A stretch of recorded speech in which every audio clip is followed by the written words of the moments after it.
Very good morning to all on this beautiful Friday, and welcome to the day 4 of the Faculty Development Program on Drug Disposition. On day 3, we've gathered a lot of information on several technique topics, be it a dried blood course from Dr. Kole, radiopharmaceuticals from Dr. Padmanabhan, and phenotyping and herb drug interactions from Dr. Shirsat. Let's now begin with day 4. I now invite Dr. Vaishali Shirsat to introduce our speaker for this first session. Over to you, ma'am. Thank you, Dr. Dipte. Yes. Good morning, Dr. Sanghvi. And good morning, all participants. Welcome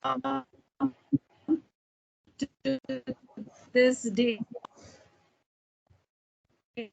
4 and the session 1, which we are going to begin today. So let me introduce a renowned physician in Mumbai since 40 years. He has been associated with the pharma industry for 40 years and assisted over 80 such companies in the medico marketing, techno-legal, regulatory, and OTC. He is closely involved in nutraceutical segment since over 35 years and for the wide acceptance of such health supplements in India.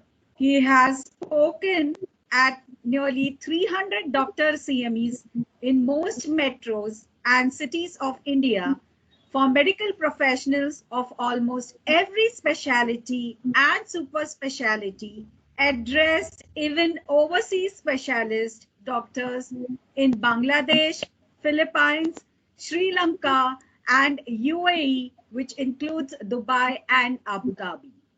He has delivered several talks on nutraceuticals and pharmaceutical products at conferences of various associations of specialist medical bodies and at webinars.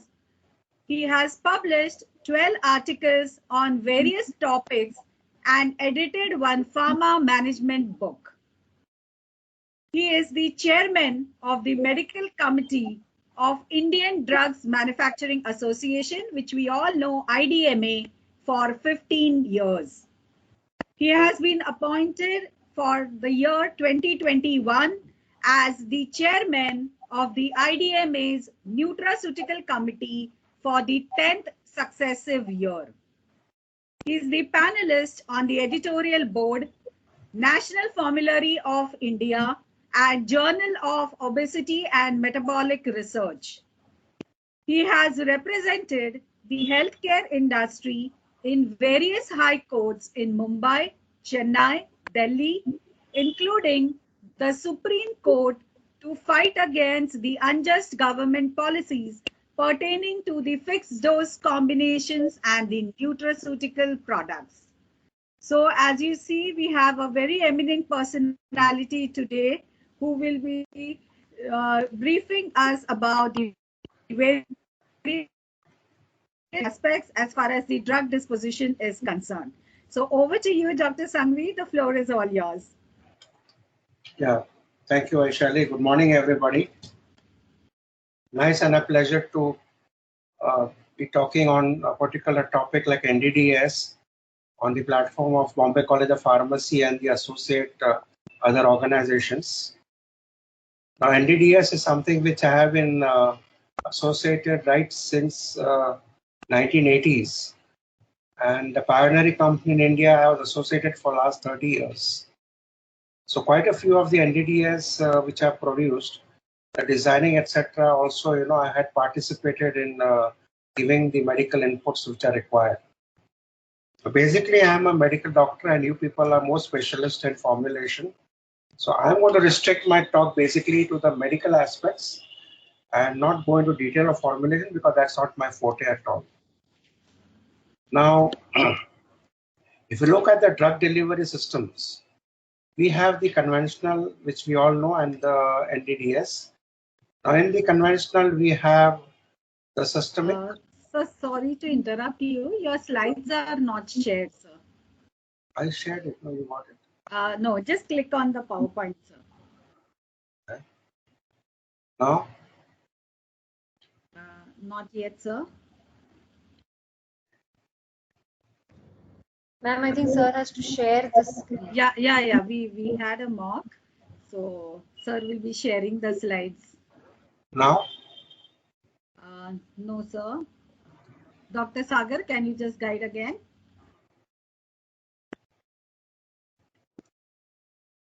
Hello. Yeah. Sir, you have to share again. You have to click on the share. Again, okay. Which will be shared now. So, yeah.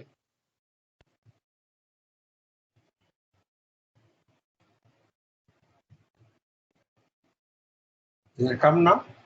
Yeah, now you go to PowerPoint. Yeah. Okay. Not yet, sir. Click on the PowerPoint. Yeah, click on the PowerPoint. Now? Yes, now it is visible. Oh, sorry. So I was just going into the basics that we have the drug. Now it's clear, no? Slides are coming. Yes, sir. Yes, so sir. drug delivery systems are basically the conventional, the immediate release, and the NDDS, which we all know. Now in the conventional, we have the systemic, topical, and the targeted. We all know about the oral and parenteral, etc. We know about the skin. And targeted, we have maybe the two categories. One is the mucosal and one is the rectal. Now, if you go into the novel drug delivery systems, I think we can classify them.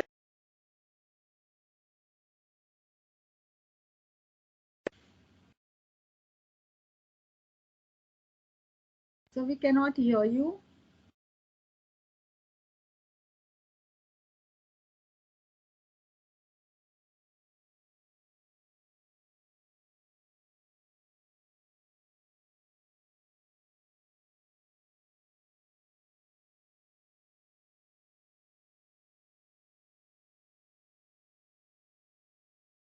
Sir, you are not audible, sir.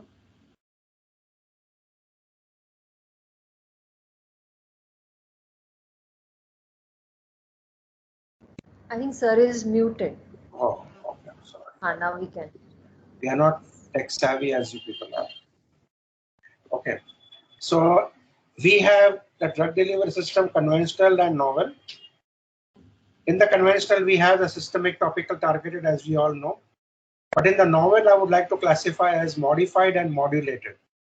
Modulated means something like a nebulizers or a meter dose inhaler, or there are some sprays available which help in the easy glide of tablets also. So these are the modulated NDDS. Now, what are the problems with the conventional drug delivery? One is, of course, the fluctuation in the plasma concentration because we go on giving multiple doses. Then compromised concentration at the site of action is possible, especially when we talk of local action in the colon, etc. Then non-compliance because of the multiple dosing regimens. So these are the pitfalls of the conventional drug delivery which have to be capitalized when we are going and making modified drug release formulations.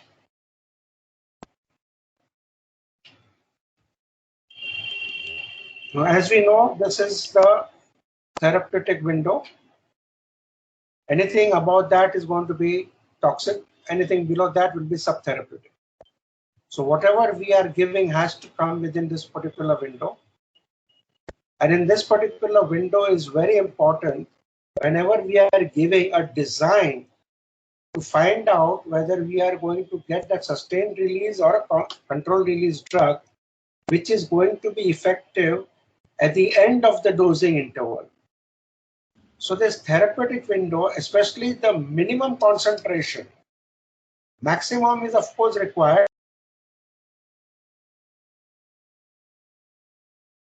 Getting the minimum concentration, because that is a challenge which I always faced. Ascertaining the minimum concentration helps me to know what is the minimum quantity I require for the efficacy to be maintained at the end of the tablet dosing interval.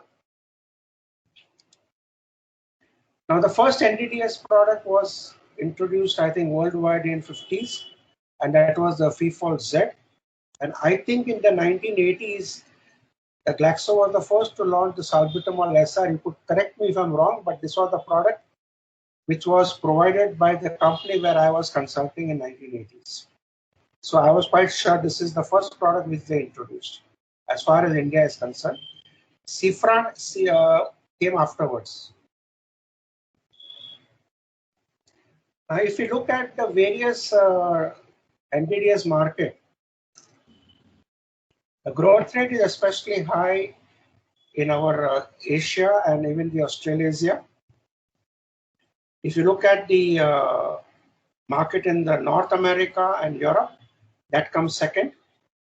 And the acceptability of such NDDS is not yet so great as far as LATAM is concerned or the African continent is concerned. So this is how the market is globally spread over as far as acceptance or availability of NDDS is concerned.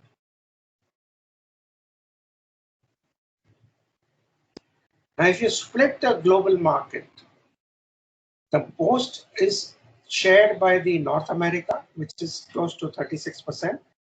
Second comes Europe, with close to 25%. Then you come to Asia Pacific, around 20%. And then the Latin America and the Middle East and the Africa. So if you take the 25% and the 35%, I mean, that's as good as 60% of the market of the world. And if you take Asia Pacific, that's like 80%. So these three continents are taking about 60 to 80% of the global NDDS share. So this is where the concentration should be. If you look at the various segments which have been explored, the therapeutic segments as far as NDDS is concerned, I was quite surprised to see that the infectious disease rules.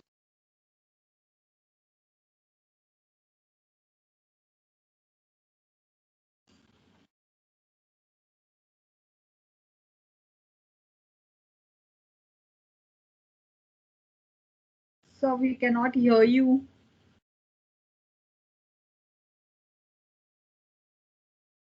Dr. Sanvi, I think you have muted. We can't hear you.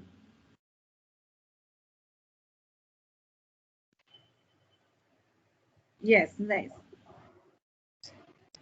Since the last slide or this slide? Last slide. Yes.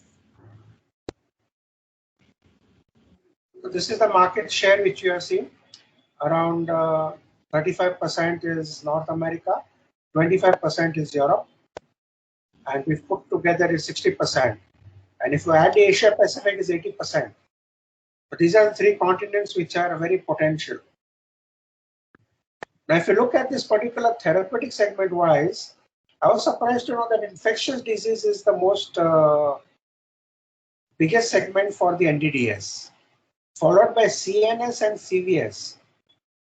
I always felt that the metabolic segment would have been very high because of diabetic product being a focus at present, but then they are way below, you know.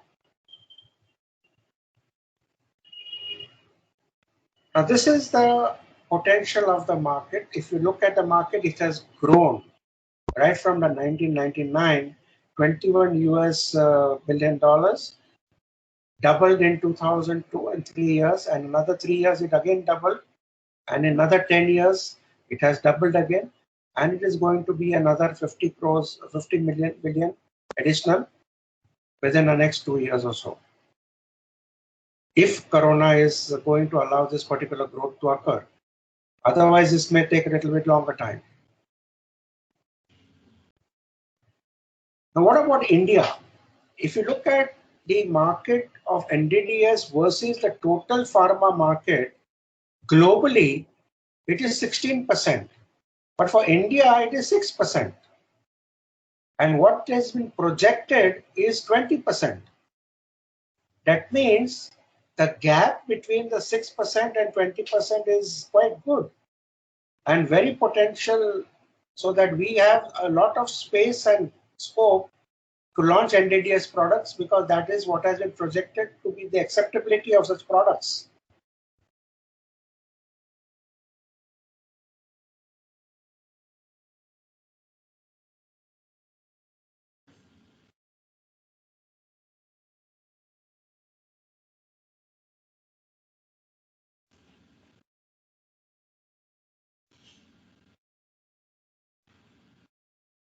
Dr. Sangvi, you're muted again.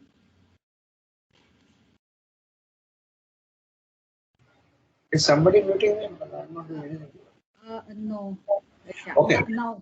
Gliclazide is available SR as 30 milligram, but gliclazide, if you take IR, it is 40 milligram. So we have improved the bioavailability, and with a lesser quantity of the drug, we are able to get similar efficacy. The second way of increasing efficacy is to overcome the nitrate tolerance. When you have the SR form of isosorbide mononitrate, we provide an 8-hour nitrate-free interval. So we are able to circumvent the nitrate tolerance issue as far as ISMN is concerned. Zero initial release has been designed for diltiazem because there is a problem with diltiazem. There is a liver enzyme which are saturated when this product is given. And when you give zero release, we allow the enzymes to recover before the next dose starts its action. As far as orlistat is concerned, this is supposed to be inhibiting the lipases in our stomach and intestine. It is an anti-obesity drug. We can give pulse therapy with orlistat so that we time this particular orlistat at the time of taking meals. The only problem is the variability in the timing of taking your breakfast, lunch, and dinner. So we need to have a set pattern as per the country-wise or maybe custom-wise as to what are the timings people normally have meals. It could be between 1 and 2:30 for lunch, or maybe 8 and 10 for dinner. So we can have the pulse release accordingly designed. But this is what I meant. If you look at diltiazem, then it is supposed to have zero release in the first 4 hours or so. So when you have this particular drug given and the next dose is supposed to be given, there is a little bit period where the enzymes recover so as to enable them to again metabolize the drug.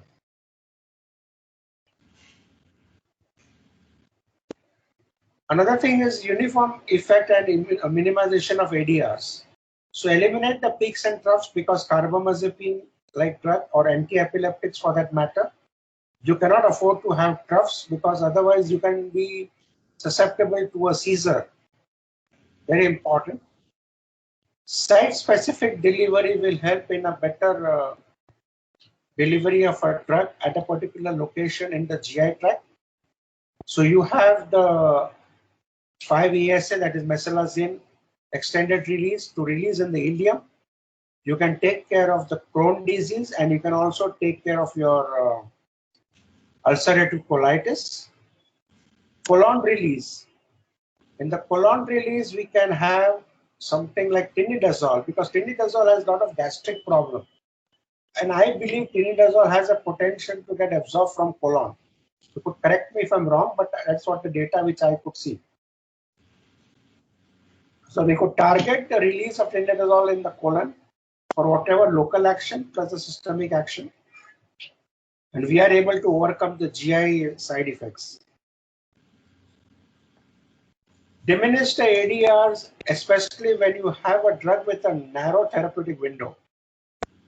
Typical two drugs are theophylline and lithium. Now that is why theophylline SR and lithium SR is very, very tricky to be given. And even the SR formulations, when they are given and the dose is being titrated, the levels need to be measured to ensure that the drug levels are within that therapeutic window. But this is all we know, that we have the peaks and troughs, and if you give NDDS, we are supposed to be removing these peaks and troughs.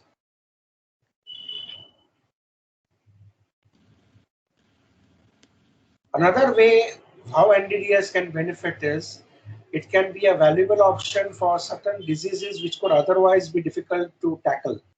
Like you have the liposomal delivery of anti-cancer drugs. This is the way we can target the drug to the site of action without causing toxicity in other places. Potential for prophylactic administration. Now, one is steroid inhalers, that is the modulated delivery. And one of the most important thing, if you ask me, is budesonide site release. We all know that budesonide and other steroids are given for inflammatory bowel disease. Whenever there is an acute attack, whatever we are doing as doctors, we are telling the patients to take either an enema or you take an oral steroid, which has sort of side effects. So if you deliver the steroid locally to the site of the maybe the last part of the small intestine ileum or to the colon, which are the sites of the ulcerative colitis and the Crohn's disease, we would be very, very good control, especially for relapses, without causing concerns of side effects. And this product is already available by Sun Pharma. It was marketed in Dubai, and now I think even in India it's available. Incorporate special effects. So prompt relief is required whenever we have a problem like asthma or pain, along with a prolonged action. So this NDDS allows us to release certain portion of the drug immediately, and then we can have a long-lasting effect. Naturally, we have better compliance because you're going to reduce the dosage frequency. That goes without saying. Now, how do you describe the eras of NDDS development as they came? They say that 50 to 70 was the era for sustained drug release. Then 70 to 90 was the controlled drug release. And then 90 onwards is the modern era, as they put it, that is sustained or controlled drug release along with technology incorporated. So this is how we describe the various eras of development of NDDS. And what are the targets for NDDS? If you look at the targets for NDDS, 60% of the NDDS market is basically the oral NDDS market. The second is pulmonary, which is close to 15%. Then you have nasal, which is becoming a bigger market now with the vaccine, nasal vaccine, etc. coming out. And then you have the other markets. So NDDS, if you look, the companies have been focusing more on the oral and now pulmonary and nasal. Pulmonary is already there, but oral is, of course, taking the lion's share of the market. Why oral is one of the most popular NDDS platform where people normally like to enter? Because it is important from the safety considerations, convenience of administration. Everybody prefers an oral tablet than any other delivery format. In fact, if I talk to patients and I give them a prescription of inhalers, they're very reluctant. Even today, even the learned class is reluctant sometimes. Compliance of patient is better because of the oral tablet or capsule being much more mentally acceptable. Flexibility is also possible because you can keep on adjusting the dose depending on so many factors like vomiting or side effects or anything else. It is suitable for long-term acceptance, and most important, from the point of view of regulatory, it requires less stringent regulatory requirement and more easy to fulfill the regulatory requirements. So now a lot of companies focus on oral NDDS. I remember we made a spray of sildenafil for topical use, and the amount of questions that we had to undergo, like what is the size of the dropper and drop size, and so many things.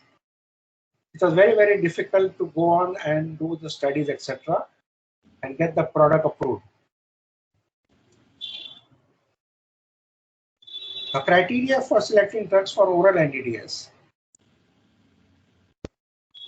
So if you have a low therapeutic index, then there are side effects issues, compliance problems. If you have drugs with high therapeutic index, they are more safe and efficacious. So selection criteria would be that you have a low therapeutic index and a short half-life. If you have a long half-life, it doesn't make much sense because you don't have the benefit of convenience in the drug with a long half-life. But a long half-life can be considered for oral NDDS if it has a low therapeutic index to overcome the side effects. So this is what I meant, But this is the most preferred, this particular quadrant. So you have short half-life and a low therapeutic index drug.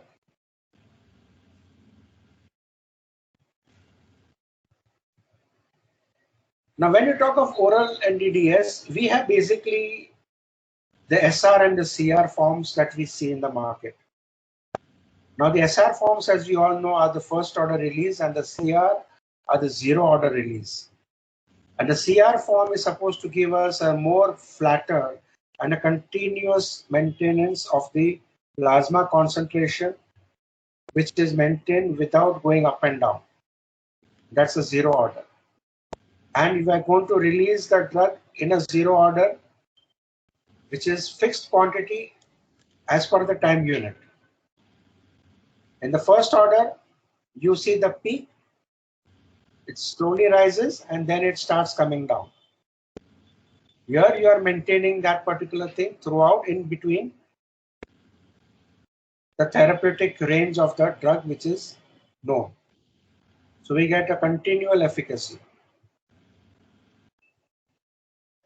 Now, how do you compare your first order, zero order? There was one interesting thing which I felt. If you take zero order, it is like autographing one photo by one sports team member. If there are more photos, time taken will be the same. So one fellow autographs one photo, he takes say 15 seconds. So if there are 4 photographs, he will take 15 seconds for each, so he will take 1 minute. First order is something like you have 4 photographs, you make 4 people sign the 4 photographs, so the time taken is more or less the same. That is how they compare the first order and the zero order. Now we can understand from the first and zero order kinetics, we can help to reduce the adverse effects and the toxicity symptoms. Now what are the limitations of SR? Now the SR drug delivery system is, limitations are time varying series of release rates. Now we require longer time to achieve therapeutic blood concentrations, and steady state concentrations also take a little bit longer to attain because the drug levels go up and they keep on coming down. Again, they go up and keep on coming down. So it takes 4 or 5 half-lives to get all this particular thing set up. Monitoring is becoming cumbersome in sustained release drug delivery systems. And most important is the dose dumping threat which is there. So all the sustained release, there is a big problem that if there is a formulation, some problem is there or the formulation has failed, there could be a dose dumping. And some of the drugs which are cardiac drugs or anti-cancer drugs could have some lot of problems. What about controlled release? Now, one of the limiting factor is the dose size, We cannot, for example, make easily a controlled release once a day formulation when the quantity required is like 1 to 2 grams per day, Say, for example, you take mefenamic acid, you require 500 milligram 3 times a day. You can't have 1.5 milligram once a day. It's very difficult to get it. Whenever we are controlled release, we want to make sure that drug levels remain controlled in that therapeutic window. So we are going to have lot of dependence on how much time the drug continues to stay in the GI tract. So longer it remains, the longer it is going to keep on releasing the drug gradually. So as it releases the drug gradually, the drug levels in the plasma are maintained steadily. without showing any peaks or without going down. Control release is more technologically driven as compared to sustained release. It requires a little bit more effort. And the dose dumping is not a problem when the control release has incorporated the multi-particulate system. Because it is very rare that each and every particle which is there will fail. Unlike the sustained release where the whole formulation could fail and there could be dose dumping. Because there are multiple pellets or particles, etc., all cannot fail. It is very, very unlikely. So these are the terminologies, CD, CR, DR, blah, blah, blah, blah. Now, OSD is one terminology, oral synchronous drug delivery system. This is something very challenging, and this is something very exciting too. Now, how do we have a classification of this jugglery that is there? There are so many terminologies. Do they mean something different, or are they the same, or is there an overlap? Let us see that. Now, after a lot of effort, I tried to put in a particular flowchart to understand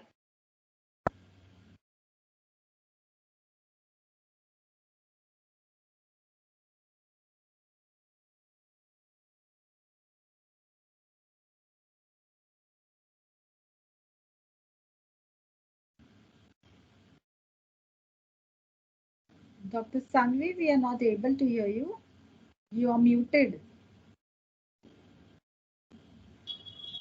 modified formulation from the previous slide or this slide? Yeah, from this slide. Okay, modified formulation and modified release is there. Now, when you talk of modified release, there are two types, delayed release or time release. Now, these two terminologies are interchangeable. Extended release or prolonged release. These two terminologies are interchangeable. After a lot of effort, I've been trying to put this particular thing in the right perspective. So in modified release, we have two types, ER and DR. Now, let's see what is this particular ER. Now, ER is of three types. One is sustained release, second is controlled release, and the third is pulse release. Now, the long-acting release is nothing but sustained release because it is not controlled. It is purely making that release pattern in such a way slowed down so the drug releases over a sustained period of time. So this particular sustained release, we have already seen its first order kinetics. Controlled release, sustained release at a constant rate. Pulse release is a variable release.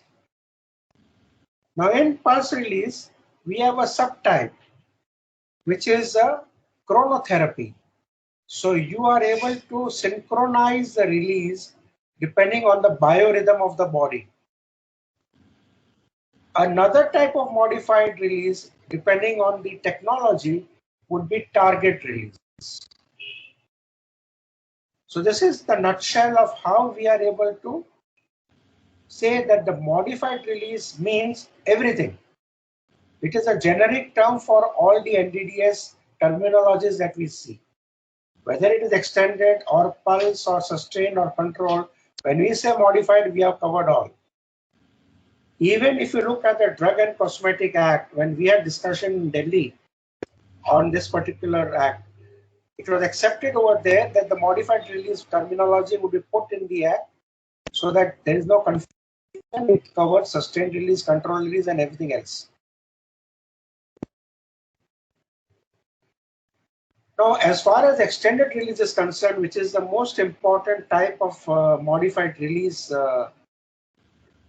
NDDS, they say that it is defined as the one that allows at least two-fold reduction in dosing frequency. So if you have a TID drug, there is no question of making BID drug and saying it is extended release. If you have a QID drug, you could make a BID drug. You have a BID drug, you could make an OD drug. So there should be at least twofold reduction, or maybe there could be significant increase in compliance, or maybe some action or whatever it is. When you talk of the convenience factor, this factor of 2 is important. Now let's go into the oral modified release NDDS. So this is what the USP also says, that the modified release dosage form is the one which is taken as a generic term for all the particular release forms that are available, or whatever terminologies people are using. So modified release becomes absolutely the best thing to use in all our communication when we are talking of this particular NDDS. So we have not made a mistake. It's like saying, you know, when we talk of this ciprofloxacin or doxycycline or amoxicillin, people make a mistake and they call it antibiotics. Now, amoxicillin is an antibiotic, but ciprofloxacin is not an antibiotic, it's an antibacterial. So if you don't want to make a mistake, if you technically, you should call it antimicrobial. In the same way we call it modified release, then we are not ever going to be wrong. What about the suitability of modified release NDDS? You all know the BCS class, and they say the highly suitable class for MR is class 1. What is unsuitable is the class 4 drugs. And where the effort is going to be there is the class 3 drugs. So this class 1 drug is one of the most important. Now I think they have talked of bioavailability study becoming compulsory for class 2 and class 4, if I'm not mistaken. They say that all drugs of class 2 and class 4 should have bioavailability whenever they are made. So this particular modified release, when you make of class 2, we have to definitely do bioavailability. Class 1 also we have to do, of course. But class 2, class 4 BCS, as per the drug and cosmetic laws now, they have to compulsorily undergo bioavailability studies. Now, what are the target release sites as far as glucosa is concerned? So we have stomach, the orlistat pulsatile release we need to do in the stomach, because orlistat works on enzymes which are lipases. And lipases are not only present in the pancreatic juice, they are also present in the gastric juice. So we need to put orlistat in the stomach and do pulse release from the stomach itself. As far as small intestine is concerned, we all know that NSAIDs, enteric coated, etc., are done so as to bypass the stomach. For ileum site delivery, they are talking of course, the mesalazine or the 5-amino salicylic acid, so that you can take care of the inflammatory bowel disease. And colon, I already told you, it's a budesonide SCR. Now, as far as designing of these products is concerned, the ADME characteristics are very important to understand, because this absorption, distribution, metabolism, excretion part, they have a lot of influence on this particular design and how this particular drug will behave once we are marketing them as NDDS. So what are the physicochemical parameters? This is something which for me is Greek and Latin, but you know better. So it is said that the size of the molecule should be less than 600 Daltons. Solubility parameter, partition coefficient, dissociation coefficient depending on whether drug is acidic or basic. Now absorption mechanism should be passive. This is important. If the absorption mechanism is active, say for example intrinsic factor and B12, then it would become a problem to modify as far as modified drug release is concerned. And every time we have this particular NDDS, which is MR NDDS, we have to have it stable in both the stomach and the intestine. Otherwise, it is not going to behave as we have designed. So this is the partition coefficient. They say depending on this particular hydrophilicity to lipophilicity ratio, the bioavailability is determined. So we should have at least more than 75% viability of a drug so as to make it into a modified release NDDS. Now, very important is the elimination half-life.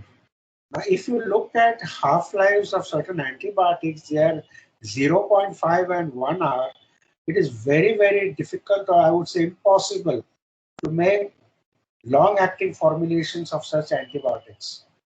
So there should be a minimum 2 hours and not more than 6 hours, because if the half-life is more than 6 hours, there is no purpose served in making a particular modified release NDDS. The problem is most of the drugs which are now being introduced in the current times, they are having a longer half-life, so they are all once a day. The earlier agents were always 3 times a day, 4 times a day, at the most 2 times a day. But most of the latest drugs are all once a day because the half-lives are longer.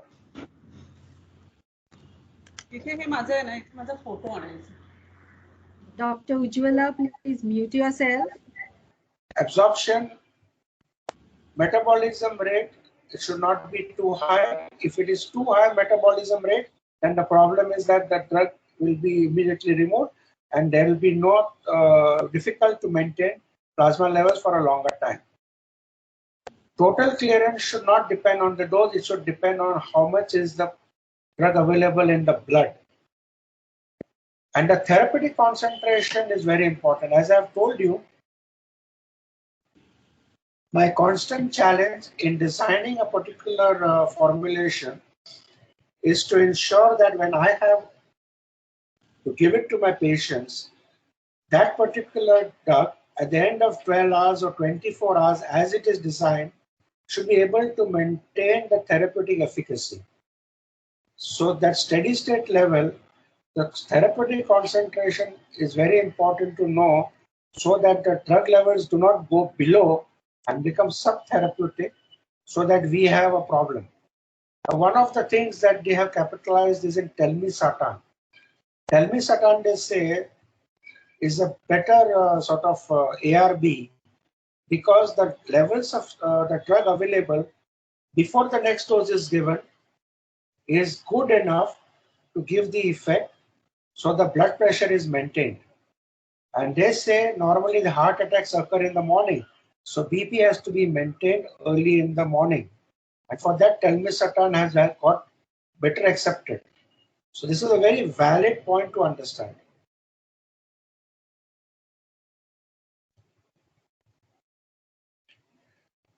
What are the other criteria which makes this oral MR NDDS unsuitable? Poor absorption throughout the GI tract, of course. Low solubility. Very short, long half-life, as I told you. Plasma protein binding is very high, so the volume of distribution becomes a problem. First pass metabolism is significant. I have told you this, and very high daily dose. So this is summarizing what are the unsuitable molecules which should not be considered for MR NDDS. These are the ones which are having these particular criteria. Now, when we have to design MR oral NDDS, what are the medical considerations we should keep in mind? Now, let's take the single drug, One is to enhance effect. Now, optimize the action by target release and by pulse release, which is already I told you. Now, this is all for single drug in a molecule. Second is overcome the diminishing drug action, that is nitrate tolerance, which I already mentioned. Another very important thing is when you give a PPI, all the omeprazole, pantoprazole, etc., rabiprazole, they do not maintain the efficacy throughout 24 hours, though we give them once a day in the morning at breakfast. They say by evening, 25% of the inhibited proton pumps have regenerated. Now, this particular thing is not going to give you proper acidity control. And we all know that there is a nighttime surge in the acid secretion. So that is why they have got modified release proton pump inhibitors, which are the second generation agents. Unfortunately, the companies which are few, which have started marketing the second generation PPIs, do not have enough marketing muscle to explain this particular therapy or this concept to the doctors. So that there is ignorance on this particular aspect, and doctors keep on giving once a day, or if they don't get the patient comes back with the symptoms, they give twice a day the same proton pump inhibitor. But the second generation proton pump inhibitors are very, very important, and they could be considered as once a day. Enhanced drug effectiveness. So this I have told you, ISMN also. One is gliclazide, one is ISMN. ISMN, when you talk of the ER, which is the OD form, there are companies which are marketed 25 milligram, also 30 milligram. But this is equivalent to 20 milligram twice a day of the immediate release. One pitfall which I have seen is Ambroxol. I am surprised that Ambroxol is marketed as 75 milligram SR, and every company has combined maybe levocetirizine or a H1 blocker with, or maybe a Montelukast with Ambroxol 75 milligram SR. I can tell you the history of Ambroxol, because Ambroxol 75 SR, what happened is that Ambroxol therapy dose is approximately 30 milligram 3 to 4 times a day. So minimum 90 to 120 milligram per day. And I had given a proposal for making 120 milligram SR. But you know, the drug regulatory people, they do not give you permission for a novel dosage concentration unless I see some parallel in the world market. So in Russia, there was a product available of 75 milligram SR. So the company felt it is an easier channel to copy that product and get a permission rather than, you know, from the commercial perspective, persist with a 120 milligram SR formulation. That is why everybody came with the 75 milligram SR. One of the clients which I consulted, maybe in the late 90s, they were the ones which I gave them a concept of 120 milligram SR. They launched it, and there was very good acceptance of the product from the efficacy perspective. So we have to understand, when we talk of reducing the daily concentration or the dose, it should be effective enough. The increased total daily dose. Now, I was surprised to know that a 20 milligram thrice a daily trimetazidine should have been formulated as 60 milligram once a day, which was done by the company where I consulted. But the innovator went ahead to market 35 milligram twice a day. Now, I was surprised that why would you put in 10 milligram extra, you know? Either the innovator has been not very successful in making once a day, and they required more sort of quantity of drug to ensure that the effect was there. And they left the idea once a day and they made it twice a day. So they actually made a modified release NDDS with higher than what is recommended as IR, because IR is 20 milligram TID, which is 60 milligram per day, and they were recommending 35 milligram twice. That is 70 milligram per day. This was baffling to me. Normally, it should be that we should be able to decrease the total daily dose. Enhance the drug elimination time.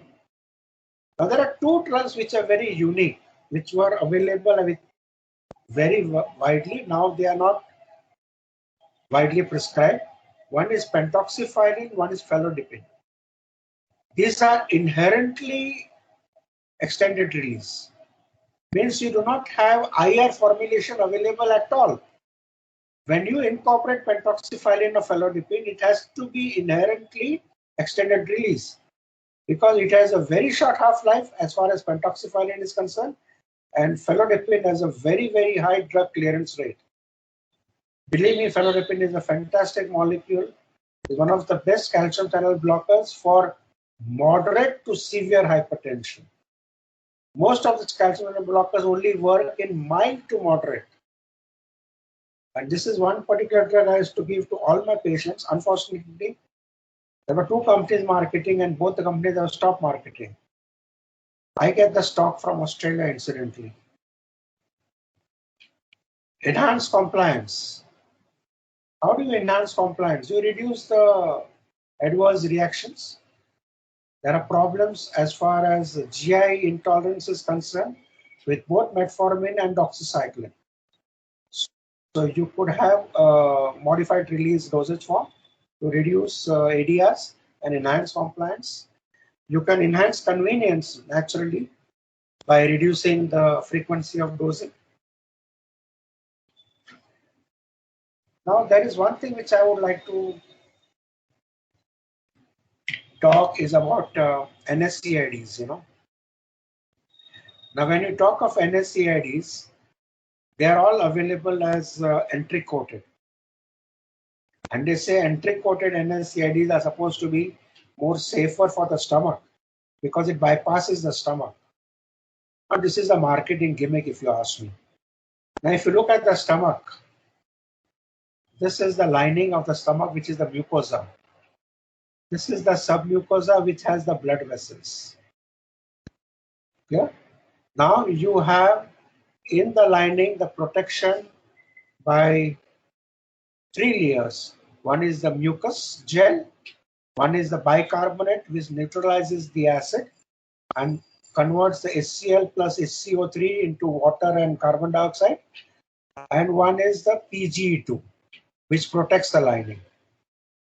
Now this PGE2 is made by an enzyme called COX-1, which is there in the lining of the cells. And this lining of the cell has phospholipids. So the COX-1 is there in that particular phospholipids. Now when we talk of drugs which bypass the stomach and enter the duodenum has the same sort of structure. What it has the particular intestine and it has the submucosa. So that drug is absorbed from the submucosa, enters the systemic circulation, and then enters back into the stomach via these blood vessels. Because the drug is distributed through the arterial blood vessels to all the parts of the body, including the stomach. So the drug which is going to enter from the duodenum enters back into the stomach via these blood vessels, and then from here it will go and kill this particular or inhibit this COX-1. When it inhibits the COX-1, PGE2 manufacturing reduced and we get gastric intolerance. So there is no question of NSAIDs causing topical side effect, local side effect. It is the systemic side effect which is gastric intolerance, unless the drug is very acidic, maybe like aspirin. So this NSAID is marketing as entry-coated, according to me, is just a marketing gimmick. Now, pharmacodynamic considerations. Now, there are so many products which are having Vogel-Boss in hypoglycemic fixed dose combinations. Now, all these particular hypoglycemic fixed dose combinations are mainly available as modified release NDDS, whether it is metformin or whether it's a sulfonylurea or whether it's a triple combination. Now, when you talk of modified release, you're going to talk of reducing the frequency of dosing, maybe once a day or twice a day. Now, when you talk of once a day or twice a day, you are going to give meals 3 times a day. You take breakfast, lunch, and dinner. And Vogel-Boss is a drug which has a short action of 2 hours only when taken with meals. Now, if you are going to have voglibose in such a product, unless you do pulse release, it is medically absolutely ridiculous to incorporate in a fixed dose combination, which is having a modified release metformin or a gliclazide or a glipizide or whatever it is. So voglibose has to have pulse release. But surprisingly, these formulations have been approved. Kinetic considerations, we all know. I mean, when you combine two products, the frequency that you want to administer should match. So, for example, you want to give cetirizine and you want to combine with phenylephrine for a cold product. Cetirizine is once a day, maximum twice a day. But phenylephrine is 3 to 4 times a day. So we will have to make phenylephrine sustained release or control release. And this phenylephrine is a very tricky molecule. But if we are able to conquer phenylephrine, you can imagine that all the anti-cold products, the huge market of anti-cold products, will have a good sort of matching kinetic along with phenylephrine in the form of a H1 blocker. If you do not do phenylephrine sustained release or control release, we are not able to have a good kinetic match. Enhanced convenience. If we have both ingredients or all the ingredients in a fixed dose combination as modified release, like you have a diclofenac epirizone combination, but diclofenac is 150 milligram SR and epirizone is also 150 milligram SR. So you are going to reduce because the frequency, because diclo is TID product and epirizone is also a TID product. Enhanced compliance. Naturally, if you're going to reduce the pill burden, you're going to make a patient more compliant to therapy. So these are the various modified release oral NDDS. Either you have a tablet or you have a capsule. Normally capsules are preferred because you can put small pellets or any other it could be a multi-particulate system or a granules. So there is less question of dose dumping. Now, what are the modified formulations? Now, when you talk of modified formulation, let us see the medical considerations. So there is tablet in tablet concept today available. So you can have a separate tablet which is immediate release and a separate tablet which is plain or a modified release. This is the way we are going to get immediate effect for taking care of the symptoms and a long-term efficacy so that we have a patient compliance. Then you improve the bioavailability. Now, nanoparticles are supposed to improve bioavailability. It is very interesting to know why nanoparticles improve bioavailability, because the nanoparticles, if we give in a particular drug, and the drug is absorbed from certain cells called M cells, which are present in the Peyer's patches. These are the lymphatic tissue patches on the lining of the intestine, on the mucosa of the intestine. So this particular nanoparticles, if they're incorporated, the absorption occurs via the lymphatics. Now, another thing what happens is the lymphatics vessels, they are able to absorb nanoparticles because these particular vessels are fenestrated. They have the pores through which the nanoparticles will enter. Now, why lymphatic absorption increases bioavailability? One of the reasons is that when you take a drug, enters the lymphatics, it doesn't have to go to the liver. So there is no first pass metabolism. It directly goes into the heart and enters the systemic circulation.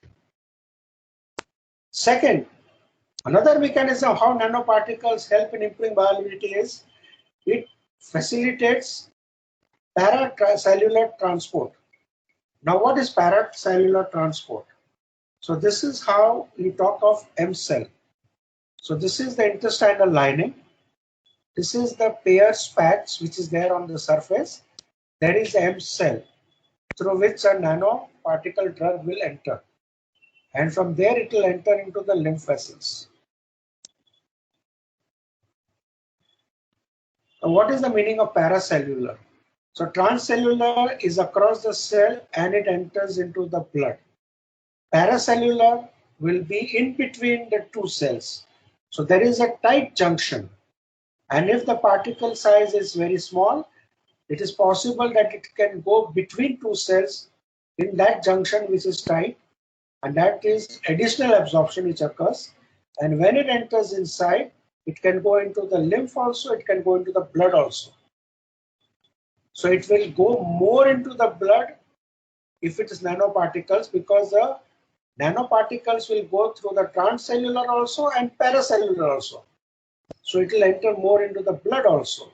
Plus it will go into the lymph also. So overall the bioavailability is increased. Enhanced therapy value, improve bioavailability, I have told you. Now another way of doing it, another problem is that there are drugs which are effluxed by the intestine by the P-glycoprotein. So this is the pump which is there on the lining of the intestine. So as soon as the drug enters inside the cell, which is the enterocyte, it is immediately pumped out from the cell into the lumen. So you lose that much drug, that much bioavailability becomes reduced, like chloroquine, itraconazole, and diltiazem. Another problem as far as bioavailability is concerned is in the intestine there is an enzyme CYP3A4.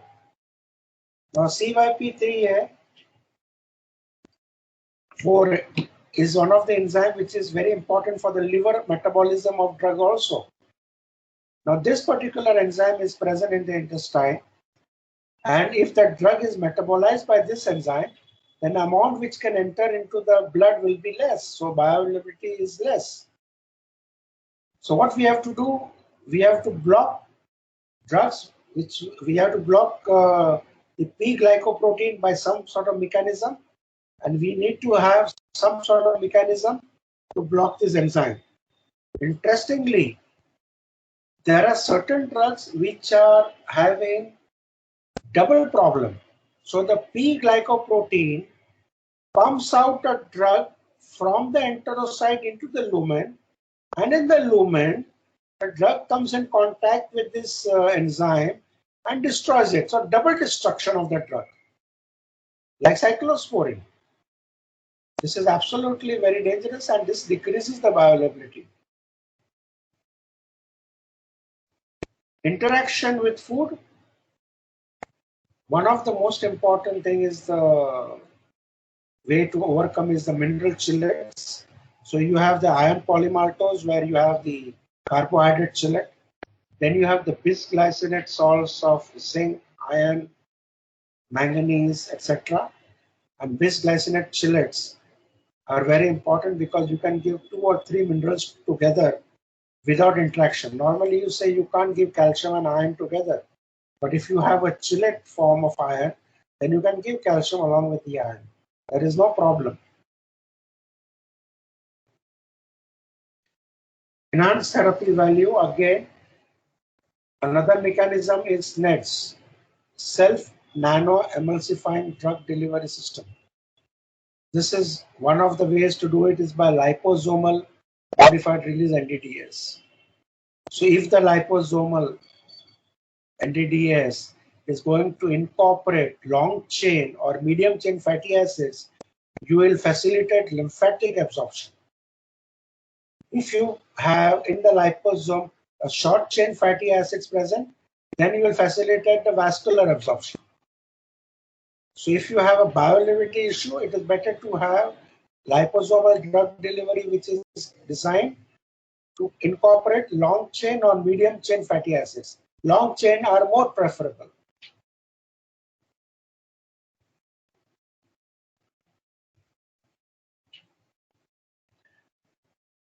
So this is the NSAID that I told you is the problem.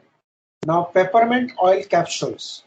Now peppermint oil is very, very good for irritable bowel syndrome. Now peppermint oil, if you take the soft gelatin capsules, they have too much of gastric irritation property. In fact, they have a lot of esophageal irritation property. So they have to be enteric coated. So these soft gel capsules are enteric coated to prevent local irritation. And they're pretty effective for irritable bowel syndrome. Another way of enhancing compliance is taste masking of liquids and powders. This is very important nowadays. One more mechanism is to facilitate swallowing of tablets especially. Now, if the tablet size is more than 22 millimeters, one of the product which is now available by Abbott in India is the Easy Glide technology, which is their patented technology, wherein the tablet glides easily into the from the mouth into the what do you call the later part of the throat, etc. Now, this technology is very, very important to facilitate a larger size tablet to be swallowed, because swallowing is always a difficulty complained by a lot of people when they swallow tablets, and especially the women. And a larger tablet, they never go together. If their particular tablet size is large, they could be developed as a fixed tab, like you have the Dolospan P of Emcure, or you can have an Aristozyme of Aristo, which are available.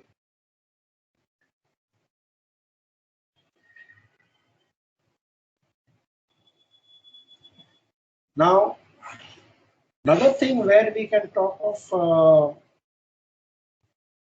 getting this medical consideration, which are important, is to have certain particular drugs which are important to be administered in spite of adverse circumstances. Now, for example, when we get a lot of vomiting, we have to resort to giving an injection, but then we can circumvent. Why give an injection when we could design an ODT of ondansetron, or maybe an oral film type, of ondansetron? Even Mozapride chewable tablets are available, so they don't have to be swallowed, because once you swallow, that itself acts like a stimulus for a patient to vomit. So migraine tablets, okay, tablets for vomiting, they have a lot of scope as far as this particular segment is concerned. Convulsions, another medical emergency where you could have suppositories of diazepam which can deliver the drug fast enough, because the mucosa for the rectum is supposed to have the fastest deliverance, so that this particular convulsions can be easily stopped, especially by a relative, because they do not know how to give injections. When a doctor is there, he can give a diazepam injection. But if a doctor is not there, they could have given this particular suppositories. What we advise patient now is that when you have a patient in the house, you keep an injection or an ampule of diazepam, open the ampule, aspirate in a syringe, remove the needle, and take the syringe and insert it in through the anus, so that this particular drug enters into the rectum and you can treat or manage the convulsions, which is an acute episode in the house itself. Enhanced convenience.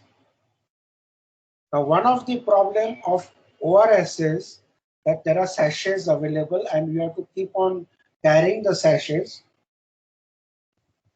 3-4 sachets are required per day whenever we travel or whenever we have to go to office.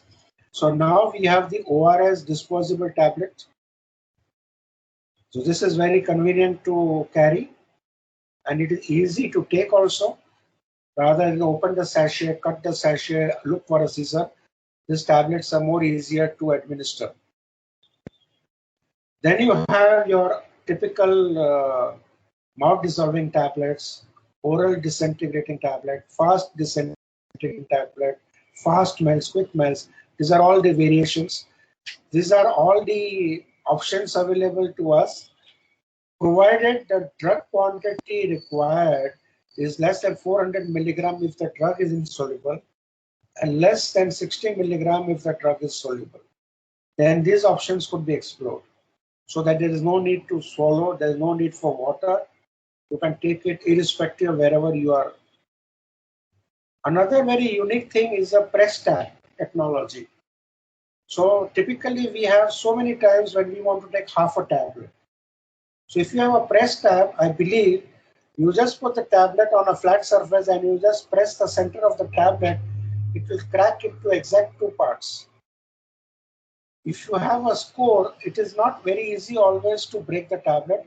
And when you have a score line, you will not also get equal half also.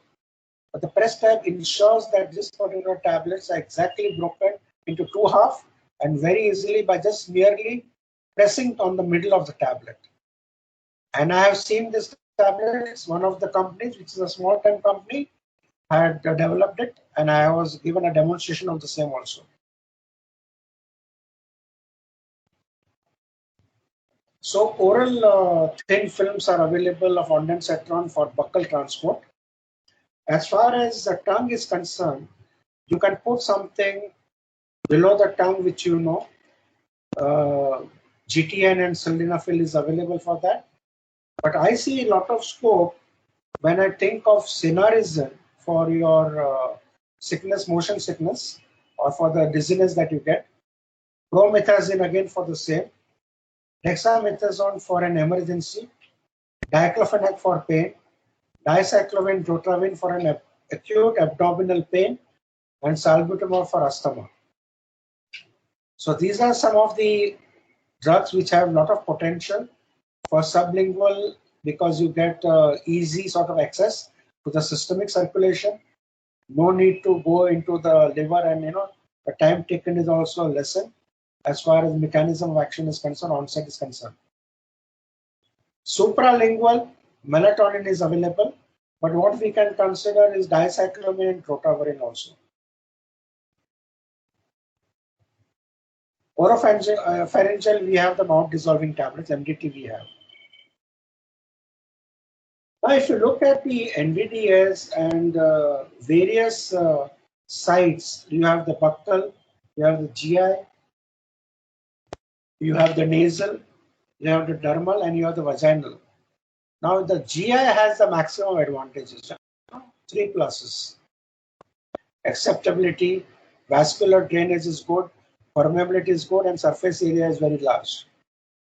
That is why GI is normally most sort of preferred sort of route, and that is why oral NDDS is supposed to be ruling as compared to the other sort of routes like buccal or nasal or dermal or vaginal. So oral NDDS,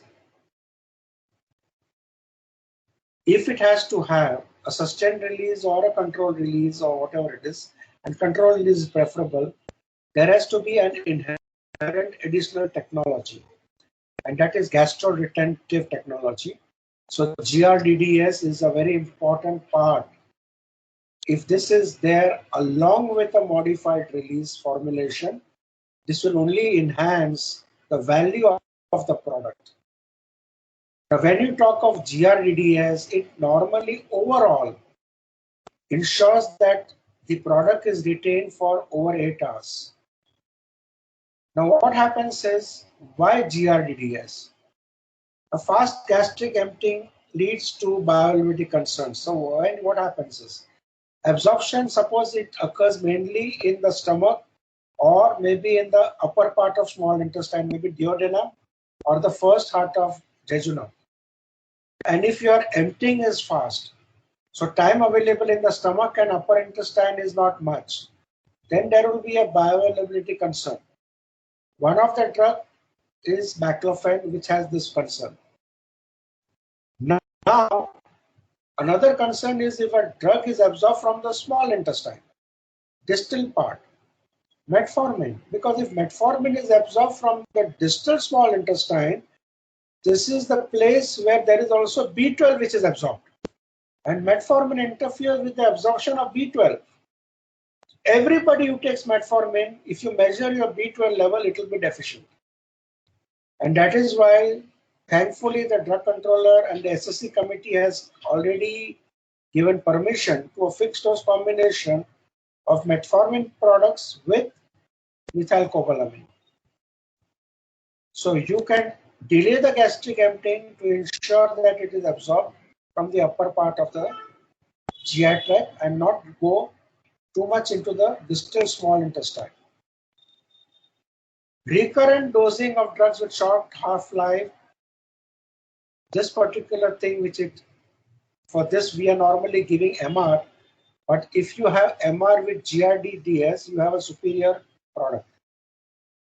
Now, if you are able to retain that drug for a more period of time in the stomach and the duodenum, you could heal the peptic ulcer.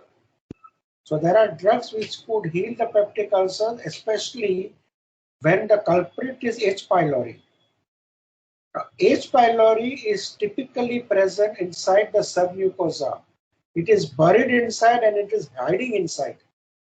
And we have the H. pylori kit which combines, the antimicrobials. So if you are able to incorporate this GRDDS technology, make sure that the H. pylori kit remains for a longer time in the stomach. It will have local effect on the H. pylori, which will be more effective than giving that particular effect systemically. Now, what are the various types of GRDDS? One is mucoadhesive, second is low density GRDDS, and the third is high density GRDDS. Before we go to that, let us see what is this particular motility of stomach. What is the motility physiology of the stomach? Now, after we eat food, normally we have your peristalsis movement. They call it motor migrating complex, MMC. And each cycle of this MMC is around 90 to 120 minutes duration. Now there are 4 phases. In the phase 1, which is the initial phase, no contraction occurs. It lasts for half an hour to 1 hour. Then it is followed by another phase where the contraction just starts coming up. It comes and goes for the next 20, 30, 40 minutes. Then we have another short phase of 10 to 20 minutes where there is a full burst of contractions. And then again there's a quiescent, there's a transition, and you go back to the phase 1. Now this particular phases of contraction, especially the phase 2 and phase 3, if the drug is able to withstand that, then it will remain in the stomach for a longer duration. So for that, we have the GRDDS technology. Now in the high density sort of technology, normally as the name says, the tablet is supposed to be more heavy. Now the density of gastric fluid is about more than about 1.4 gram per ml. So the density of tablet should be more. It should be close to 2.5 to 3 gram per ml, the density.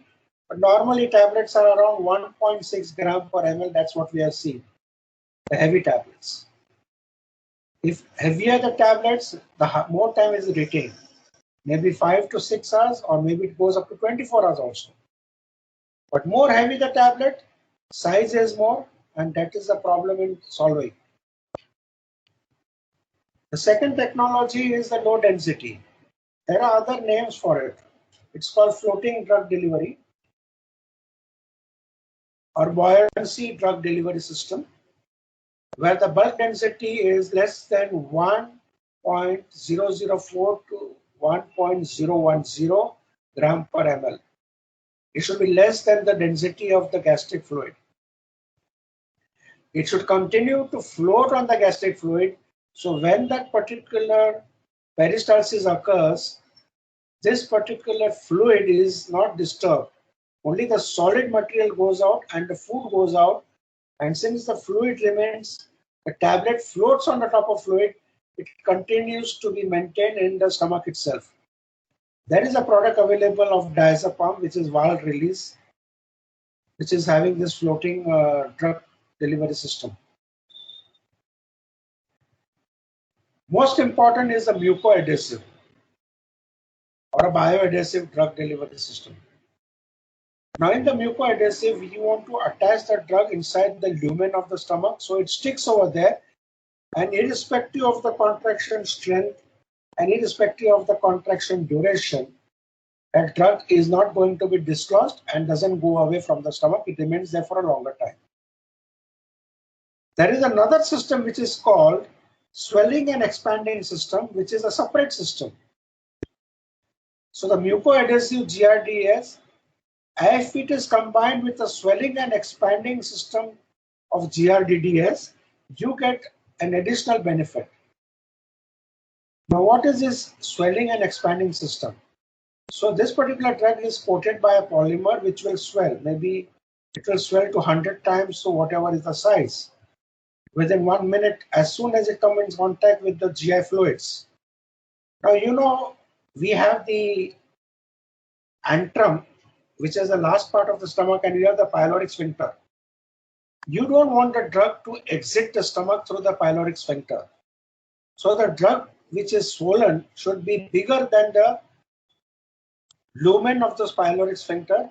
So this drug continues to be lodged in the antrum. And since it is bioadhesive, it continues to stick in the antrum.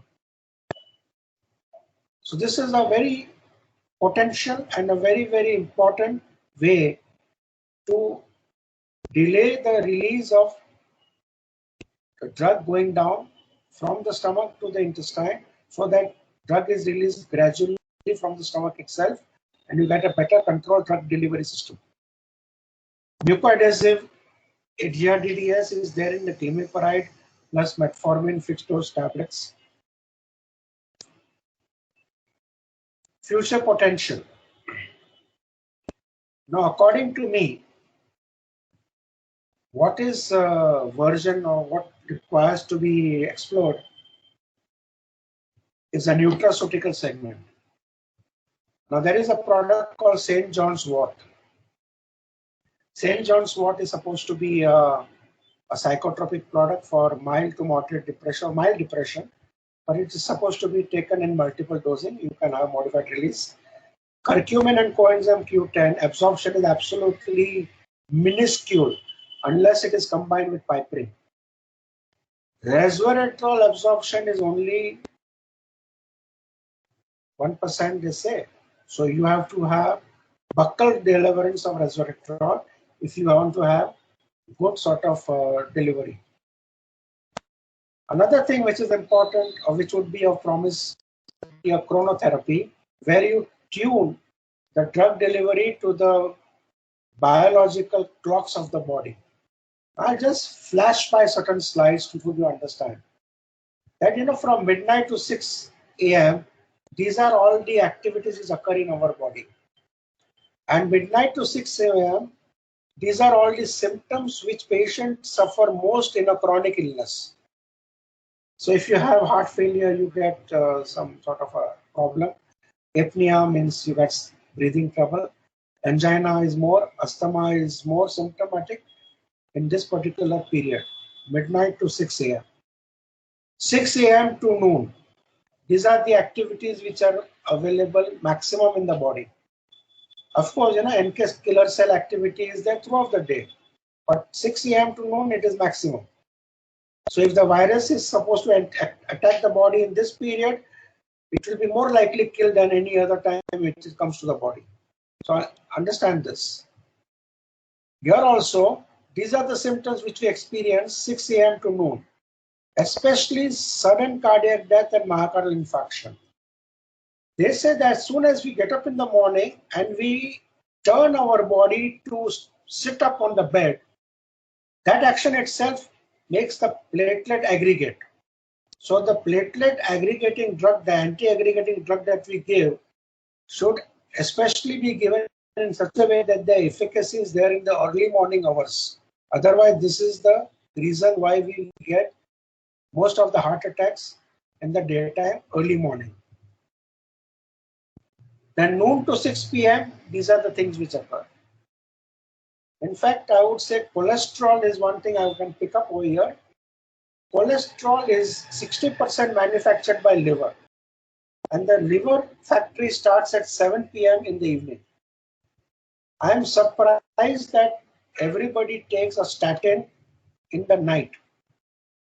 What happened, I can tell you historically, is the first statin available was simvastatin, which had effect only for 2 hours. So we told the doctor to take at 5 p.m. so it is available to have effect around 7 p.m. when the liver starts making the cholesterol. But when we tell doctor to take in the evening, for doctors and patients, evening is night. So they started taking in the night. So the statin taken in the night continued when atorvastatin and rosuvastatin also came, which were once a day.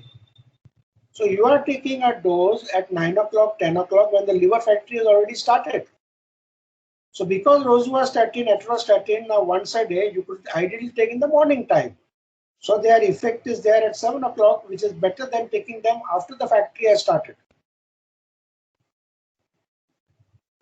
6 p.m. to midnight again. These are the various things, especially hydrochloric acid secretion.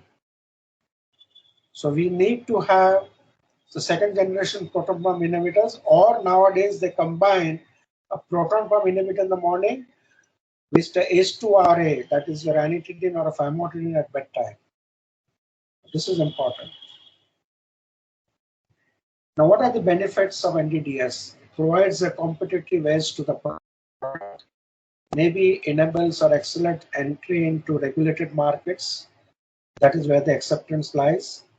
Can protect or prolong the product's patent exclusivity, develop a generic which is not patent infringing, because you have a generic product and you want to make sort of SR or this thing, you can patent it. Develop an improved product from the point of view of patient benefit. You can replace a product with an expiring patent, and you can extend the patent, and you can increase the product life cycle by giving an additional dosage form. Regulatory challenges are there as far as MR is concerned. BCJ approval is a must.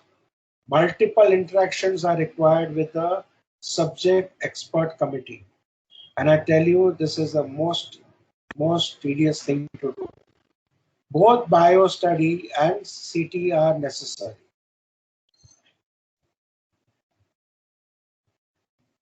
Challenges in bio is that you will have to perform multiple pilot studies, and you have to make sure that the sample size is not too small so as not to able to judge the formulation.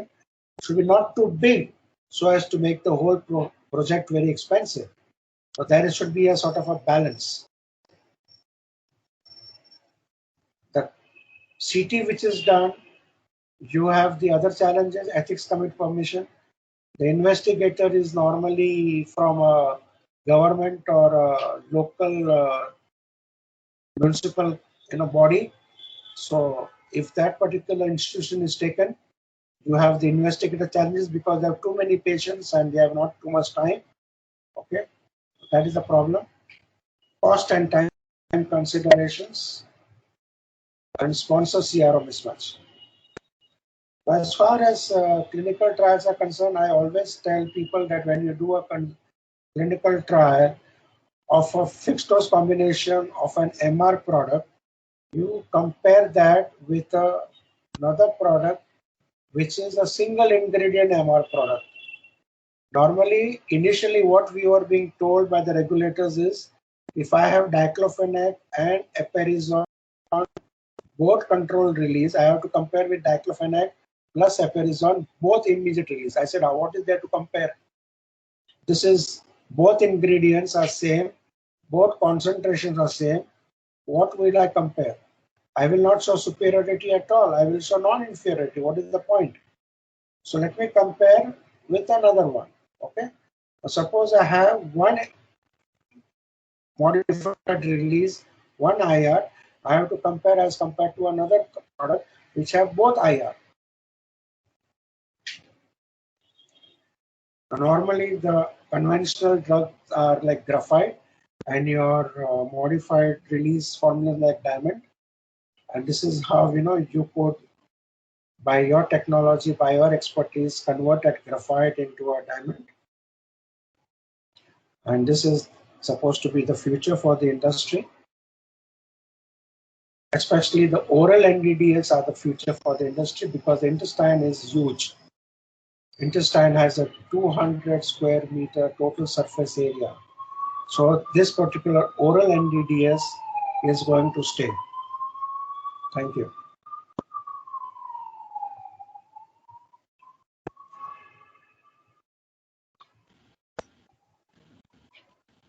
Yes. Thank you, Dr. Sanghvi. Can you switch on the video, sir? Yeah.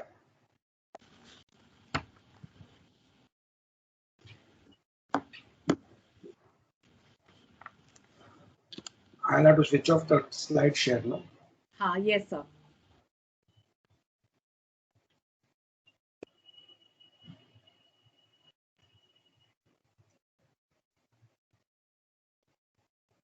Yeah. Yes. Thank you, sir. It was actually we can't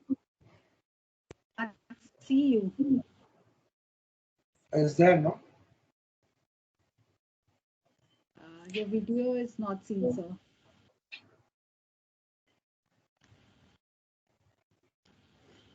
I can see myself in that. But we are not able to see her.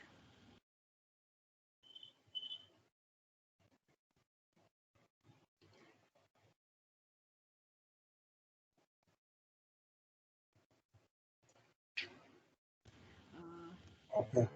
Okay, it's fine. Okay. So thank you, Dr. Sanghvi. It was a very nice, elaborative, and very, very informative session, an excellent session. We can see in the chat box the comments received by the various participants where they have said that it was a very, very informative session. And many of them have thanked the college for inviting you as the speaker. So I know sir has been delivering an excellent talks in every sessions that I've attended of him, not only today, but I have attended a lot of sessions, number of sessions of him, especially with respect to the nutraceuticals when it comes to. So, as I can say that Dr. Sanghvi today, he really, he apprised us about an updated trends and perspectives, I can say, with the summary of the recent marketed formulations of the various conventions and the novel drug delivery systems. He actually explained us in detail the various constraints, or rather I can say the medical considerations that is required in designing the modified formulations, and which I think as for faculty, it opens us the different avenues or the opportunities and challenges which we can think of while formulating the novel drug delivery systems in order to overcome the challenges in the drug disposition. There were several numerous examples that Dr. Sanghvi today highlighted us, explained us the different concepts or the terminologies of the extended drug delivery system, control release system, then time delayed, gastro-retentive drug delivery systems, and so on. I think sir has not missed on any of the systems, I think whatever the terminologies have been used. So thank you so much for Dr. Sanghvi for such a wonderful session. Now we have certain questions which we have received from the participants here. So I'll take them one by one. We have one question. He is writing that, sir, the selected topic is more related to my projects. We are facing the problem with mebeserine hydrochloride with cymeticone combination of MR dosage form, getting hardness of the and the hardness of the tablet is 8 to 10. So can you give me any suggestions for excipient selection? That is your forte. Yes. Yeah, I mean, Actually, I am not into because formulation. I am into uh, designing the delivery. yes, so I think what he's mentioning, probably he wanted, he's working on the targeted area, Yeah, that is the colon drug delivery. So I think correct. that is what he wanted to ask. Uh, yes, then I'll just check the chat box. There are more questions. I think most of them, yeah. We have one question from Sirisha Kalam.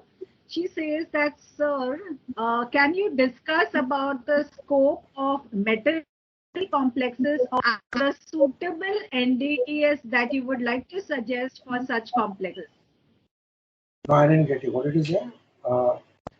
Yeah, she's saying, can you discuss about the scope of the metal complexes of the Of drugs? drugs. So yeah, and how would the NDDS system would be suitable for such complexes like? So basically, we are talking of the minerals. No, we are talking of chelates. We are talking of chelates. Yes, yes, sir. I think Yeah. that's what she So is. when do you want to combine certain chelates with another drug? Say, for example, if you understand, we have in diabetes the hypoglycemics, and one of the most important mineral for diabetes is the chromium. Chromium is very important. Just like methylcobalamin is important for metformin, for all diabetic patients, chromium is very important. So if you have a combination of chromium with an anti-diabetic product, the best is to use a chelate. Because when you use a chelate, you increase the bioavailability substantially. Okay. So, If you have any Sirisha, particular combination in mind, I can talk on that. yes, This Dr. is how I Sirisha, can you raise your hand so that we can unmute you and maybe your specific question can be answered? Dr. Sirisha, are you there? I think she's not able to raise the hand. Anyway, I'll take the next question for you, sir. This question is from Abhay Shirode from Bharati Vidyapit College of Pharmacy. And he's asking a question that, sir, will you please throw some light on medical considerations of osmotically controlled drug delivery system? This is a technology in the controlled drug delivery system, which is there, and there are a lot of products available already. The problem is that this is just a technology in that particular system. So you have so many technologies which are there. So that technology, I think, depending on the expertise of the company and the person who's doing it, they can incorporate, because basically this technology helps you to get a better controlled release drug delivery system. And there are quite a few of them. I can show some slides to you of that also. You want to see some slides, because I have that prepared that. I didn't want to go into that detail. Right. Maybe we can take some few questions and then maybe we can consider showing those Yeah, particular slides. in case it is worth that, I can show that to you. No problem. Yeah. So now I want to ask you one question, that when Yeah. we talk about these novel drug delivery systems, Yeah. nowadays there are a number of things like, we have liposomes or you have microsomes, Yeah. and, I mean, how do we go about actually, when it comes to the commercialization of such products? The same way that we go for any other product. Because, so what is that when we work it at the lab scale, and when you really want to scale it up, from the point of commercialization, You're talking from the pharmacy colleges to commercialization? yes, sir, yeah. From pharmacy Since college to many, You're talking about pharmacy college to the company? Yes, sir. So because we try to do a lot of things at the college level here, and the thing is that we face the problems when actually we have to reach to the level of commercialization, because maybe when we go in at a large scale, especially all these liposomes or nanoparticles also, when we say it may not perform the same way as we are doing it in the lab. That has to be done. See, if you're not Yeah. able to scale up your project, that Huh. project has to be fine-tuned, it has to be worked upon. Okay. So Unless you that's scale up the project, it is not possible to commercialize it. So yes, you sir. need to get somebody, see, basically R&D is one which normally even facilitates scaling up. Even if there is a company which is working on an R&D product, developing a particular NDDS, then the same R&D people also go to the factory of whichever company they have given that product for marketing, and they scale it up. And they do it for 3 batches. Mm-hmm. So 3 batches they do, then they check it out, the bioavailability, etc., and then they are okay with it. Okay, sir. So you need to have your bioavailability data absolutely proper, okay? And Yes. maybe you could take adequate sample size Huh? to ensure that the drug doesn't fail. Because this particular product you are going to give to a company, then the company has to go to the drug controller.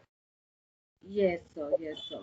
So I do not know whether the pharmacy colleges do the full scale study or they just do pilot studies. Though it's usually, I mean, the project transfer is done, technology transfer is done, and then the company usually takes it up based on their setup.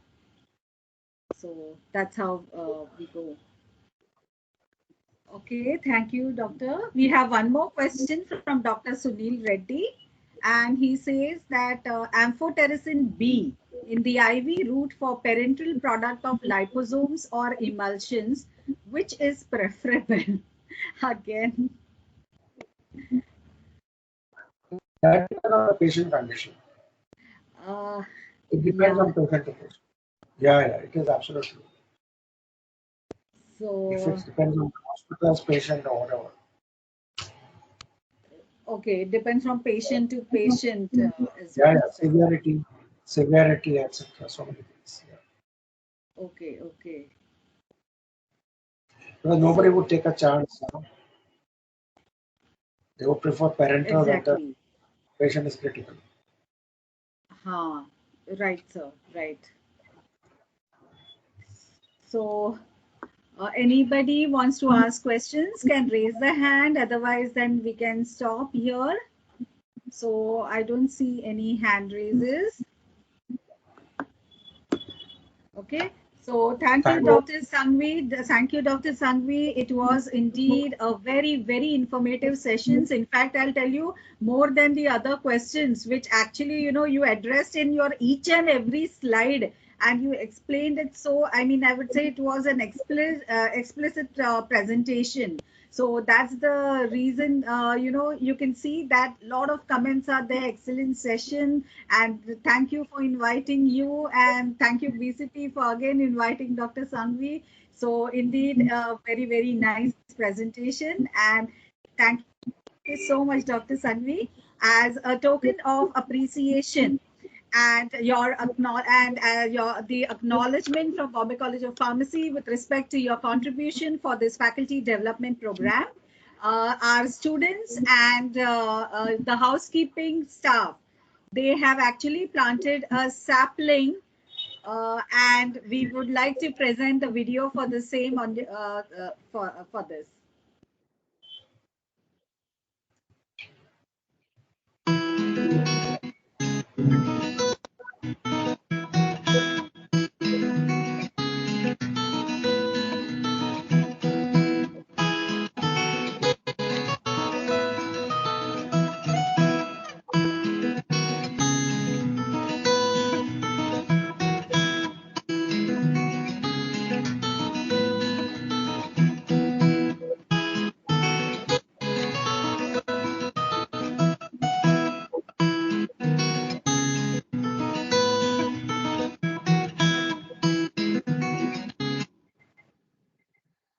Thank you, Pawan.